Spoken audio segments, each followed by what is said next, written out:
234 కోట్లు 234 కిలోమీటర్లు 3044 కోట్ల రూపాయలు పెట్టుబడులు. ప్రభుత్వం వచ్చి 7 నెలలైంది. నరేంద్ర మోడీ గారు మొదటిసారిగా ఎన్నికలైన తర్వాత ఇక్కడికి వచ్చారు. వచ్చిన వెంటనే మీరు చూస్తే 2800 కోట్లకు ప్రారంభోత్సవాలు ఫౌండేషన్లు వేశారంటే ఆంధ్ర రాష్ట్రం మొత్తం ఇనపడేట్టుగా గట్టిగా చప్పట్లు కొట్టి నరేంద్ర మోడీ గారిని అభినందించాలి. ఇది మనం వారికి తెలియజేసి ధన్యవాదాలని చెప్పి కూడా నేను మీకు తెలియజేస్తున్నా. ఈరోజు మీరు ఒక్కసారి చూస్తే ఇలాంటి అనేక కార్యక్రమాలు అనునిత్యం చేపట్టి అభివృద్ధి పనులన్నీ చేస్తూ అసాధ్యాన్ని సుసాధ్యం చేసి ప్రజలకు దగ్గరైన వ్యక్తి నరేంద్ర మోడీ గారని చెప్పి నేను మీకు తెలియజేస్తున్నాను.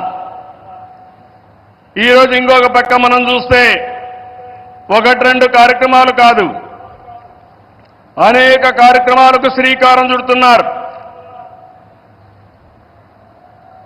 మోదీ గారి యొక్క అభిమానం కొంతమంది మాట్లాడుతున్నారు ఉత్తరాంధ్రకే పరిమితం అని. కాదు, దేశం మొత్తం ప్రపంచం మొత్తం మెచ్చే ఏకైక నాయకుడు నరేంద్ర మోడీ గారిని మీకు విజ్ఞప్తి చేస్తున్నా.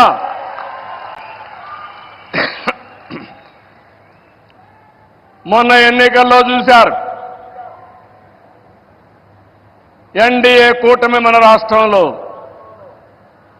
నరేంద్ర మోడీ గారు, మన మిత్రుడు పవన్ కళ్యాణ్ గారు, నేను కలిశాం. రాష్ట్ర చరిత్రలో 40 సంవత్సరాలుగా రాజకీయాల్లో ఉన్నాను. ఎప్పుడు కూడా ఇంత పెద్ద ఎత్తున గెలవలేదు. 93% స్ట్రైక్ రేట్, 57% ఓట్లేశారు. 175కు 164 సీట్లు గెలిచాం. 25కు 21 పార్లమెంటు గెలిచాం. ఈరోజు మిమ్మల్ని చూస్తే భవిష్యత్తులో కూడా ఎప్పుడు ఈ కాంబినేషన్ ఆంధ్రప్రదేశ్లో ఉంటుంది. నరేంద్ర మోడీ గారు దేశ రాజకీయాల్లో ప్రధానమంత్రిగా ఉంటారని చెప్పి కూడా నేను మీకు తెలియజేస్తున్నా. మొన్ననే మన ఎన్నికలు అయిన తర్వాత హర్యానాలో ఎన్నికలు జరిగాయి, మహారాష్ట్రలో ఎన్నికలు జరిగాయి. 2 ఎన్నికల్లో తిరుగులేని మెజార్టీతో ఎన్డీఏ గెలిచారు. అది నరేంద్ర మోడీకి ఉండే చారిస్మా అని చెప్పి నేను మీకు తెలియజేస్తున్నా. రేపు ఢిల్లీ వస్తా ఉంది, రాసి పెట్టుకోండి. గెలవబోయేది ఎన్డీఏ. దానికి కారణం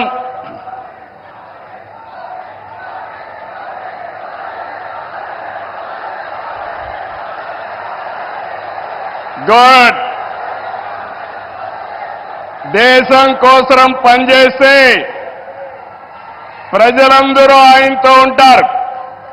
This is where I am appealing, sir. They are all with you. You are fighting for the nation, for the poor people. All people are with you. Show your hands. We are with Narendra Modi.